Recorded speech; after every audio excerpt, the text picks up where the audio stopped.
ఈరోజు దేవుని మాట యెషయా గ్రంథం 55వ అధ్యాయం 8, 9 వచనాలు.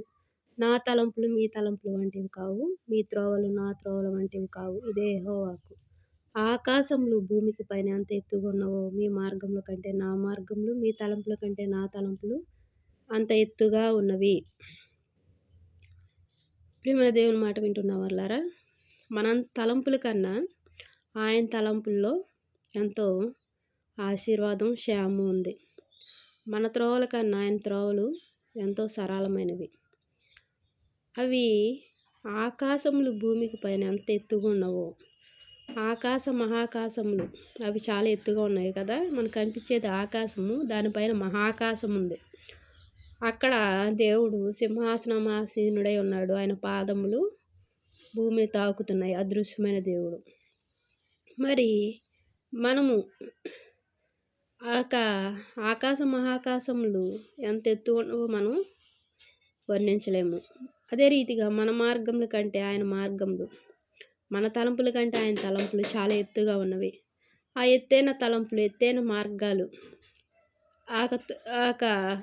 విలువైన శ్రేష్టమైన త్రోవల్లో మనం పొందుకోవాలి అంటే ఆయన కృపను పొందుకోవాలి. మరి దేవుని యొక్క ఆశీర్వాదాలు నిండుగా మెండుగా కుమ్మరించాలని ఆయన ఆశపడుతున్నాడు. ఆశగల ప్రాణాన్ని తృప్తిపరిచే దేవుడు. ఈ రోజు నుంచి మనము మన కోసం, మన జీవితాలను బాగు చేయడం కోసం ఆయన ఈ లోకానికి వచ్చాడు. ఆయన మహాకాశంలో వదిలి ఈ భూమి మీదకి వచ్చాడు నరుని రూపంలో. ఎవరిని? నిన్ను నన్ను ప్రేమించి, మనల్ని ప్రేమించి వచ్చాడు. మన యొక్క మార్గాలను, మన యొక్క తలంపులను, మనం ఊహించే తలంపుల కన్నా ఇంకా ఎత్తుగా నిన్ను ఆశీర్వదించాలని ఆయన ఆశపడుతున్నాడు. దేవునికి వందనాలు. ప్రార్థన చేసుకుందాం. మహాప్రేమగల తండ్రి, కృపగల నాయనా, నీకెన్నో వందనాలు, స్తోత్రాలయ్యా. నీ యొక్క త్రోవలు తండ్రి, అదే రీతిగా ప్రభువా నీ యొక్క కృప ఎంతో విలువైందిగా ఉంది ప్రభువా. నువ్వు క్షమించే దేవుడు ప్రభా. ఇంకా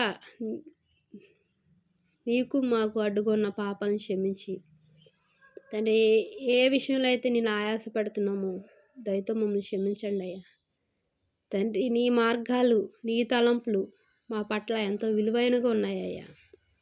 ఎంతగా ప్రేమిస్తున్నావు అయ్యా. నీ ప్రేమ బట్టి వందనాలు చెల్లించుకుంటూ తండ్రి, నీ యొక్క ఆశీర్వాదాలు పొందుకునే కృపను వాక్యం వింటున్న మా అందరికీ అనుగ్రహించండి.